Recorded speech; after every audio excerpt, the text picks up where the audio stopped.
Well, to answer the question, answer honestly, I don't know. But beyond that, let me just take a moment. You've probably heard the rumor that if Jim Medlin's elected, that he's going to stop all alcohol on the beach. You heard that? If you had on your guns, raise your hand. Some of you are lying. You have heard. Let me just make a statement, okay? I live close to the beach, within walking distance, and I spend a lot of time there. And in the area of the Oak Island Pier, the months of July and August, I observed things that were disgraceful. I observed things that caused families to leave the beach because of people being drunk to the point of hardly being able to walk. I have seen things happen on the beach, observed them with my own two eyes, that made me turn my head.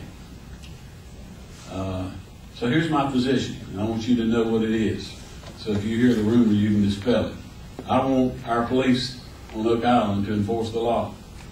There is a law against public drunkenness. There is a law against that kind of behavior, and I want the law enforced. There are people in that area, and I'm speaking of that area. Some of you guys maybe have been to different beaches than I've been to, but that area I have observed many times people come off the beach so drunk they can hardly walk and get in a vehicle and drive away from there. And hey, I got grandchildren that play in those streets. I have a wife that drives on those streets and walks on those streets, and I don't want her killed by a drunk driver. I think the laws need to be reinforced. Be enforced. Our police department needs to enforce that law.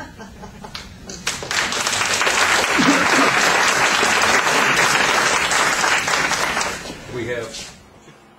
Each town has its own authority to set their rules, regulations, guidelines, ordinances on issues that are granted by our General Assembly. And with alcohol on the beach, that is an issue that the town of Oak Island, like other beaches in other cities, they either allow it or they don't allow it. Now, we do need to control it.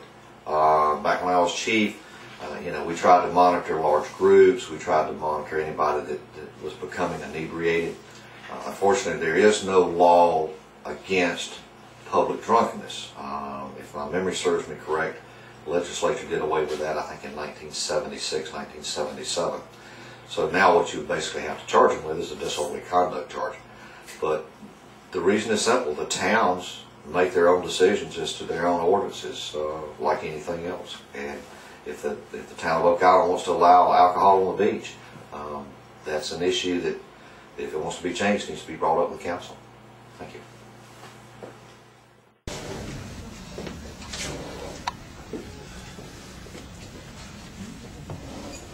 Kind of a change within you. Are you for or against the proposed megaport?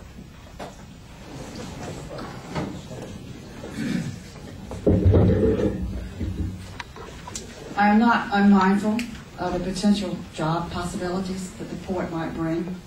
I'm not unmindful of the economic development that it might bring. We don't know that any of those things will occur. I think we have a pretty good idea that we're going to have a huge environmental impact from the port.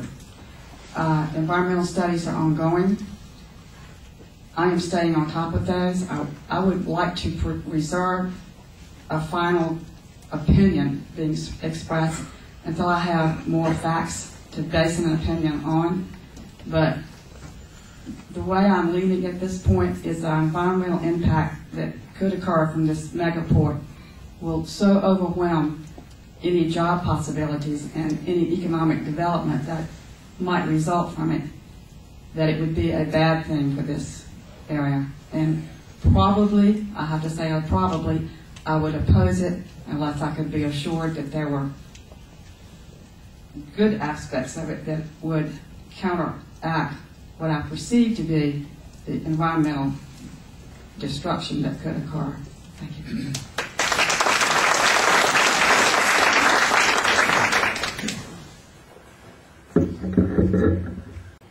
I agree mostly with that. The Cape Fear River, from an ecology standpoint, has been taxed enough.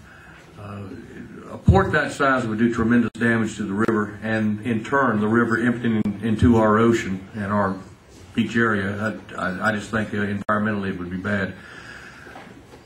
The land side of it, rail traffic, road traffic, truck traffic, train traffic, what have you, I think would be a nightmare. You just can't get out of there. There's just no way to get from that 600 acres to 4-lane highways, not now. And as usual, we overbuild before our transportation infrastructure catches up. We're always that much ahead of the infrastructure for transportation. And I think it would be a pretty devastating factor for us as a small family community to try to get to Wilmington on a Saturday afternoon for shopping. It would really make a hardship on us. So I think right now, unless something drastically changes, I'd be opposed to it in its entirety.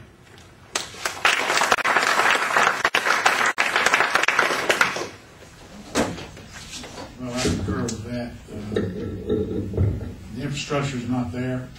I don't see the plans for it. And until I do, I'm absolutely against it right now.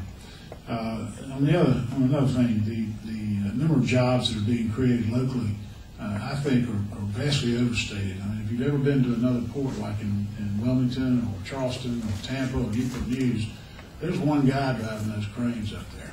It's not like it used to be where you had a bunch of longshoremen out there that created those kinds of jobs. So I think the local jobs are overstated, and I can't speak for the 400,000 jobs around the country that they say are going to be created by that port.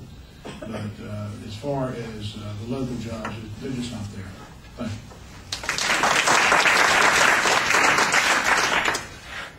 I concur with what's been said so far.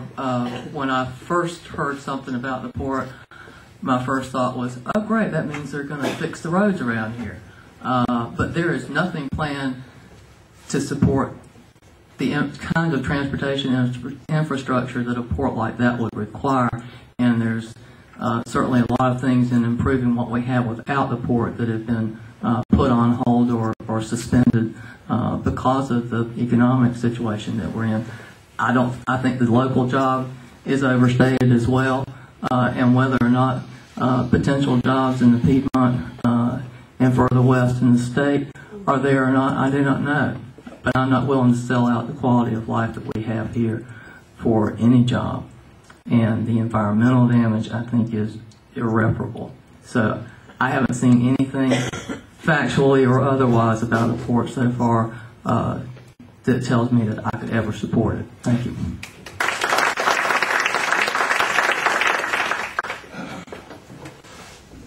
I also would have to say that I oppose the port.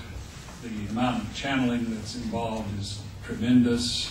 It would essentially wipe out the port of Wilmington. And the ecological impact is so severe that it's not worth it. There are other areas of the country that have faced this choice of, do we develop, do we have parks, do we have natural areas? One of those is Seward, Alaska, and they just about had a conniption when they made a national park in their area. And they threatened to shoot rangers who came to serve duty. But then they found out that having something pristine and wonderful brought tourists, and that was more money than the fishing. And they said, okay, we'll not shoot the rangers. So most people who come down here come for the environment. They really come for the environment. And I believe the environmental impact would be so negative that unless I'm shown something entirely different than what I'm seeing now, I would oppose the port.